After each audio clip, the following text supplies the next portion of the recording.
Halo semuanya, perkenalkan nama saya Kezia Oktaviana dengan NIM 2103634 dari jurusan Administrasi Pendidikan. Kali ini saya akan mempresentasikan proposal penelitian saya yang berjudul Hubungan Kompetensi Pegawai dengan Jabatan yang dimiliki dalam organisasi di Dinas Pendidikan Kota Bandung. Baik, yang pertama adalah latar belakang. Kompetensi pegawai merupakan faktor kunci dalam keberhasilan suatu organisasi. Mengapa begitu? Yang pertama, kita perlu membahas adanya isu tentang hubungan antara kompetensi pegawai dan jabatan di organisasi. Itu perlu diteliti lebih lanjut. Seperti sejauh mana kompetensi pegawai mempengaruhi penempatan dalam jabatan di organisasi, bagaimana organisasi dapat meningkatkan kompetensi pegawai, dan bagaimana dampaknya terhadap kinerja dan produktivitas organisasi secara keseluruhan. Nah, mengapa kompetensi kepegawaian merupakan faktor kunci? Nah, jadi ada yang namanya peningkatan kinerja, efisiensi organisasi, motivasi pegawai, dan juga pengembangan SDM, serta daya saing organisasi. Jadi tugas dari Dinas Pendidikan Kota Bandung itu tuh apa aja sih? Jadi tugasnya adalah merumuskan kebijakan teknis pembinaan dan pengembangan pendidikan, penyelenggaraan urusan pemerintahan dan pelayanan umum di bidang kegiatan teknis operasional bidang pendidikan, pembinaan dan pengembangan pelaksanaan tugas di bidang pendidikan, pembinaan dan pengembangan di bidang pendidik dan tenaga kependidikan, serta beberapa tugas lainnya. Lalu, yang selanjutnya adalah tujuan penelitian. Untuk tujuan umumnya adalah untuk mengkaji dan mendeskripsikan hubungan kompetensi pegawai dengan jabatan yang dimiliki dalam organisasi di Dinas Pendidikan Kota Bandung. Lalu tujuan khususnya adalah menganalisis gambaran kompetensi pegawai di Dinas Pendidikan Kota Bandung dalam berbagai jabatan di organisasi, mengidentifikasi dan menguraikan jabatan dan fungsi apa saja yang dalam struktur organisasi Dinas Pendidikan Kota Bandung, selanjutnya menganalisis hubungan antara kompetensi pegawai dan jabatan yang dimiliki dengan Dinas Pendidikan Kota Bandung. Selanjutnya ada mengidentifikasi dan mengkaji kendala-kendala yang dihadapi oleh pegawai sesuai dengan jabatan yang mereka miliki di Dinas Pendidikan Kota Bandung.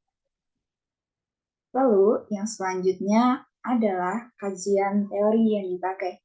Untuk kompetensi, saya memakai kajian teori dari Wibo 2007 dan juga Spencer dan Spencer 1993. Lalu untuk jabatan dari Jerry Dessler dan Edwin Ripo, serta dari Henry Mintzberg 1973.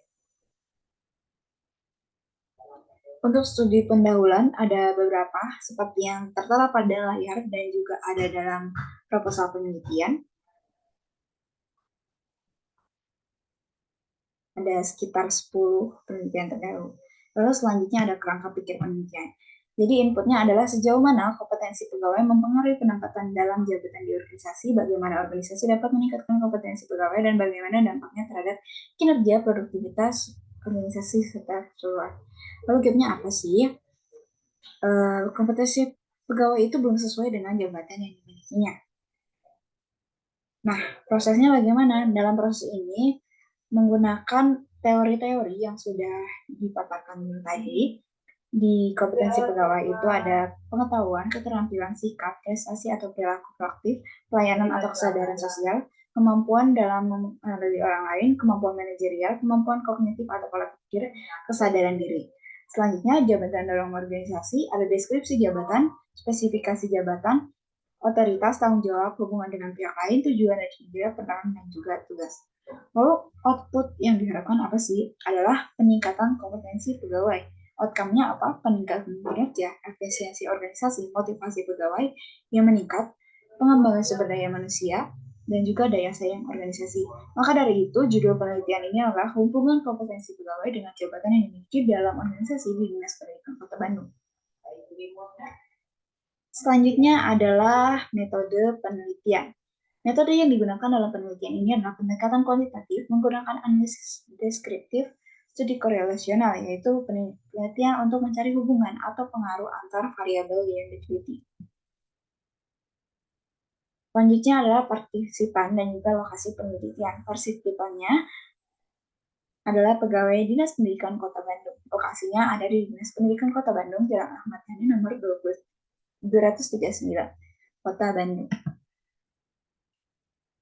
Nah, bagaimana sih cara saya untuk menggali data? Yang pertama adalah observasi, yang kedua adalah kuesioner, yang terdiri dari instrumen-instrumen yang sudah saya buat, nanti di akhir ada tayangannya, dan juga studi dokumentasi seperti analisis nih jabatan-jabatan apa saja yang ada di Dinas Pendidikan Kota Bandung. Selanjutnya, populasi dan sampel. Untuk populasi, keseluruhan pegawai di Dinas Pendidikan Kota Bandung ini ada 187 orang. Datanya terlampir pada proporsional penelitian paling bawah. Nah, untuk sampelnya ada 128 orang. Hitungnya dari mana? Itu menggunakan rumus Swaffham dengan tingkat kepercayaan 95% dan juga tingkat error 55%. Lalu ada definisi konseptual dan juga operasional. Untuk definisi konseptual dari kompetensi menurut Wibowo 2007, kompetensi adalah suatu kemampuan untuk melaksanakan dan atau melakukan suatu pekerjaan atau tugas yang didasari atas keterampilan dan pengetahuan serta didukung oleh sikap kerja yang dituntut oleh pekerjaan tersebut. Sedangkan menurut Spencer dan Spencer, kompetensi pegawai adalah karakteristik yang dapat diukur dan dapat diobservasi dalam perilaku yang terkait dengan keberhasilan pekerjaan. Lalu selanjutnya definisi konseptual dari jabatan dari Gary Dessler dan juga Edwin Filippo. Jabatan adalah kumpulan tugas atau pekerjaan yang diberikan kepada satu individu atau sekelompok individu dalam organisasi, sedangkan menurut Henry Mintzberg, jabatan adalah keseluruhan peran, tanggung jawab, dan aktivitas yang ditetapkan untuk suatu individu dalam organisasi. Jadi, menurut saya, definisi operasionalnya adalah kompetensi pegawai adalah karakteristik atau suatu kemampuan yang dimiliki pegawai untuk melaksanakan pekerjaan atau tugas yang dapat diukur dan dapat diobservasi dalam perilaku yang dilandasi pengetahuan, knowledge, keterampilan skill, sikap atau attitude, prestasi atau perilaku proaktif, pelayanan atau kesadaran sosial, kemampuan dalam mempengaruhi orang lain, kemampuan manajerial, kemampuan kognitif, dan juga pola pikir dan juga kesadaran diri. Sedangkan jabatan adalah kumpulan aktivitas yang diberikan kepada individu dalam organisasi yang di dalamnya terdapat deskripsi jabatan, spesifikasi jabatan, otoritas, tanggung jawab, hubungan dengan pihak lain, tujuan dan kerja, serta peran dan juga tugas. Baik, yang selanjutnya adalah kisi-kisi penelitian dan juga instrumen.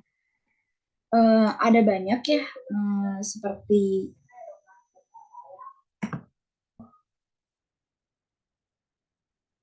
knowledge, skill, attitude, prestasi atau perilaku proaktif, layanan atau kesadaran sosial, kemampuan dalam mengenali orang lain, kemampuan manajerial, kemampuan kognitif, kesadaran diri. Sedangkan di jabatan, deskripsi jabatan, spesifikasi jabatan, otoritas, tanggung jawab, hubungan dengan pihak lain. Nah, seperti ini contoh kisi-kisi penelitiannya. Ada variabelnya, ada dimensinya, dan juga beberapa indikator dalam setiap dimensi. Bisa dilihat dalam proposal penelitian juga. Nah, ini adalah variabel yang menggunakan kuesioner untuk nanti penelitiannya. Jadi setiap variabel mempunyai beberapa pertanyaan yang berbeda. Untuk variabel X ada 15 butir pertanyaan, untuk variabel Y ada 14 butir pertanyaan. Jadi nanti kuesioner ini akan disebar kepada pegawai yang ada di Dinas Pendidikan Kota Bandung sebanyak yang ada di sampel tadi, lalu nanti datanya akan diolah. Nah, sekian presentasi dari saya. Selanjutnya adalah Q&A. Berapa lagi? Aku dulu kenapa sekalian beres? Jadi pertanyaan yang pertama adalah mengapa penelitian ini perlu dilakukan? Apa urgensinya? Nah, mengapa penelitian ini perlu dilakukan? Menurut saya ini adalah untuk mengetahui sejauh mana kompetensi pegawai ini mempengaruhi penempatan dalam jabatan di organisasi, seperti yang ada di latar belakang tadi, dan juga bagaimana organisasi dapat meningkatkan kompetensi pegawai. Selanjutnya juga bagaimana dampaknya terhadap kinerja dan juga produktivitas organisasi secara keseluruhan. Lalu yang kedua, urgensinya. Urgensinya apa sih? Nah, Hubungan antara kompetensi pegawai dan jabatan di organisasi ini dapat meningkatkan kinerja karyawan.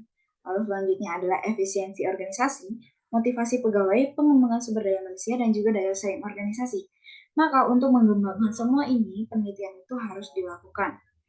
Selanjutnya adalah teori atau konsep siapa yang akan diujikan dalam penelitian ini.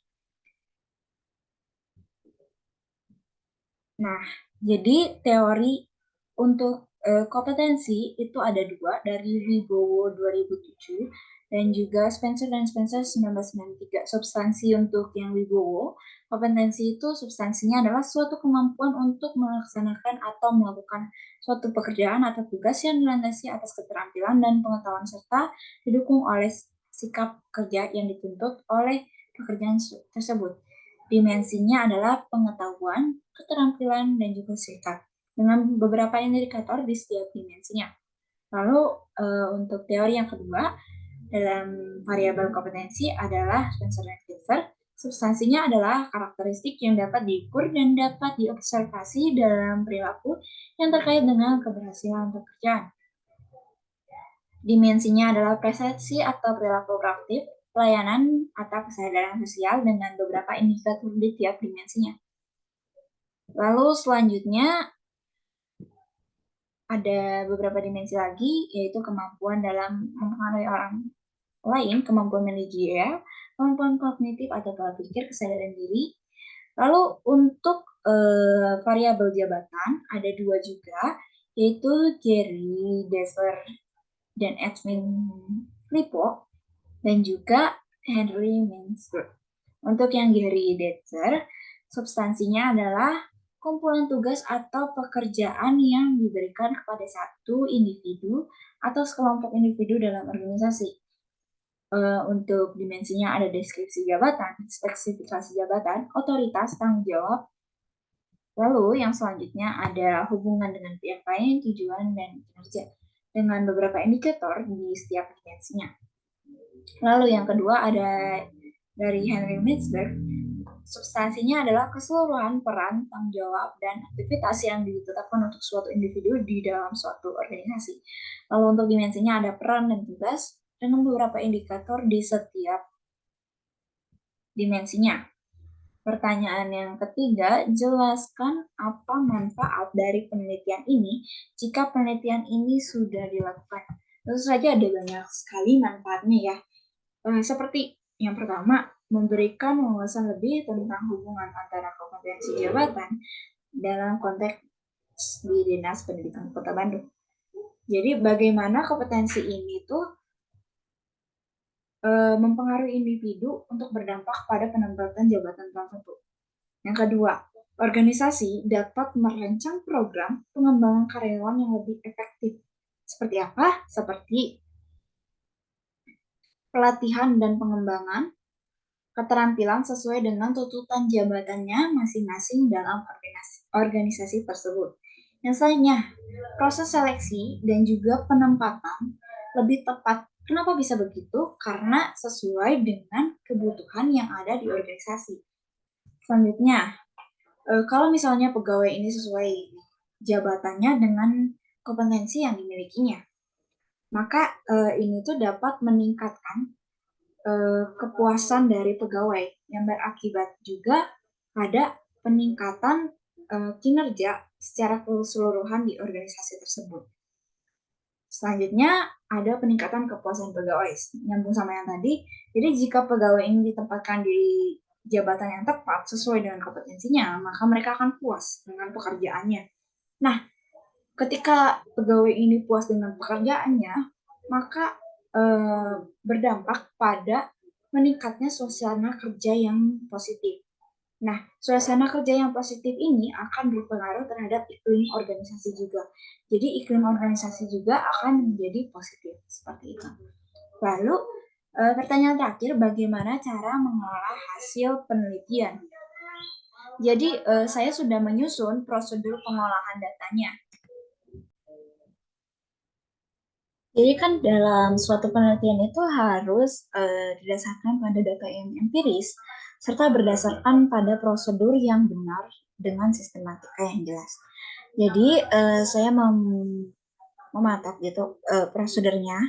Penelitian ini dilakukan dengan beberapa tahap, yaitu yang pertama ada tahap persiapan, menentukan topik penelitian dan juga rumusan masalah yang akan diteliti, mencari literaturnya sebagai dasar teori yang sesuai dengan variabel penelitian, menentukan kerangka berpikir dan juga hipotesis, menentukan populasi sampel dan lokasi sesuai dengan penelitian, menentukan dimensi dan alat ukur penelitian yang sesuai.